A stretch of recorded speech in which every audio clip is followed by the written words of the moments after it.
அன்புள்ள சிம்ம ராசி அன்பர்களே வணக்கம். சனி பெயர்ச்சி பலன்களை நாம் பார்க்க போகிறோம். சனி பகவான் இதுவரை தங்களுக்கு கண்ட சனியாக இருந்து தொந்தரவு கொடுத்தார். மேலும் அவர் 8ஆம் இடமாகிய அஷ்டமஸ்தானத்துக்கு செல்கிறார். அந்த இடமும் சரியில்லை, கஷ்டங்கள் அதிகரிக்கும். அஷ்டம் கஷ்டம் நஷ்டம் என்போம். ஆக சிம்ம ராசினருக்கு உடல் ஆரோக்கியத்தில் கவனம் செலுத்த வேண்டிய காலம். அவ்வப்போது பாதிப்புகள் ஏற்பட்டு மருத்துவ செலவுகள் உண்டாகலாம். மனைவி பிள்ளைகளால் மருத்துவ செலவுகள் அனைத்தும் கூடும். தங்களுக்கு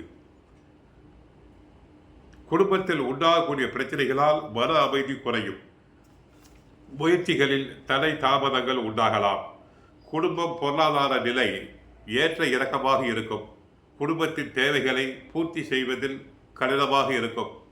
குடும்பத்தின் தேவைகளை பூர்த்தி செய்வது கடினம். உற்றார் உறவினரிடையே கருத்து வேறுபாடுகள் வரலாம் என்பதால் பேச்சில் கவனம் தேவை. கொடுக்கல் வாங்கல், தரகு, கமிஷன், ஏஜென்சி தொழிலில் உள்ளவர்களுக்கு மிக கவனமாக இருக்க வேண்டும்.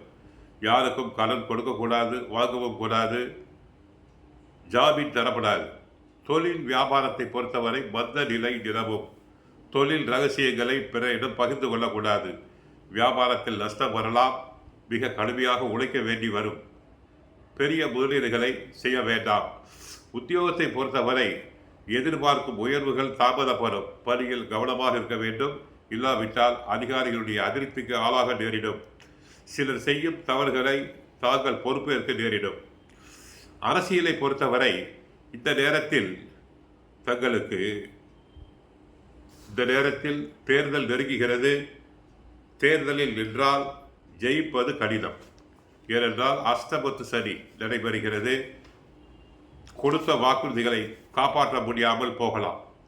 விவசாயத்தை பொறுத்தவரை பூமி மனை போன்றவற்றால் வீண் செலவுகள் உண்டாகும். பங்காளிகள் வகையில் பிரச்சனைகள் வரலாம். கலைஞர்களுக்கு வரவேண்டிய வாய்ப்புகள் குறையும். பண விஷயத்தில் கராராக இருக்க வேண்டும். இல்லாவிட்டால் பணம் சம்பாதிப்பது கடினம். பெண்களுக்கு உடல் நிலையில் அக்கறை தேவை. கணவன் மனைவி இடையே ஒற்றுமை குறையக்கூடிய காலம் என்பதால் தாங்கள் கவனமாக இருக்க வேண்டும். வீண் செலவுகள் உண்டாகலாம். மாணவர்களுக்கு படிப்பில் கவனம் தேவை. கெட்ட சகவாசம் கூடவே கூடாது. பெண்களுக்கு தேவையற்ற பேச்சுக்களால் பகைகள் வளரும். மனக்கசப்புகள் தோன்றும். கணவன் மனைவிக்குள் வாக்குவாதங்களை தவிர்த்தல் நல்லது. பண சேமிப்பில் ஆர்வம் காட்ட வேண்டும். வீண் ஆடம்பர செலவுகளை குறைத்து கொள்ள வேண்டும். உத்தியோகஸ்தர்களுக்கு அலைச்சல் அதிகமாக காணப்படும். வேலை பளு அதிகமாக இருக்கும். சக ஊழியர்களை மதிக்க கற்றுக்கொள்ள வேண்டும். இல்லாவிட்டால் வஞ்சகத்தினால் கெட்ட பெயர் உண்டாகும்.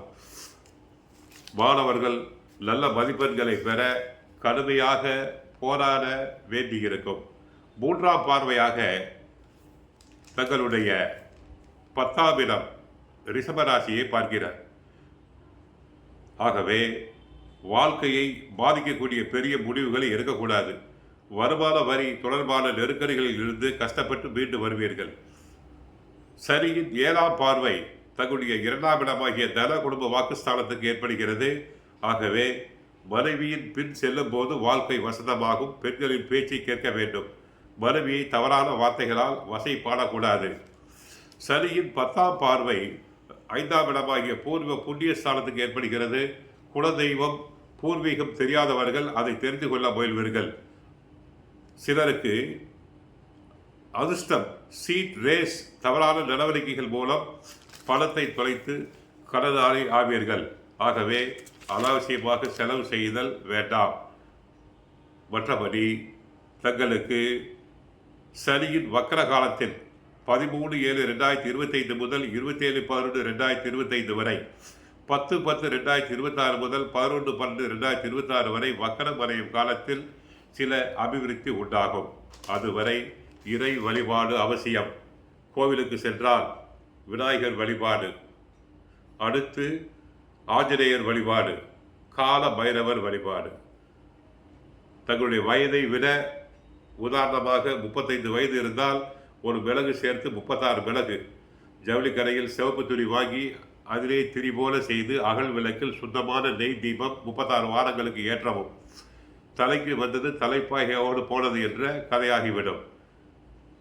சுந்தரகாண்டம் பாராயணம் செய்யுங்கள்.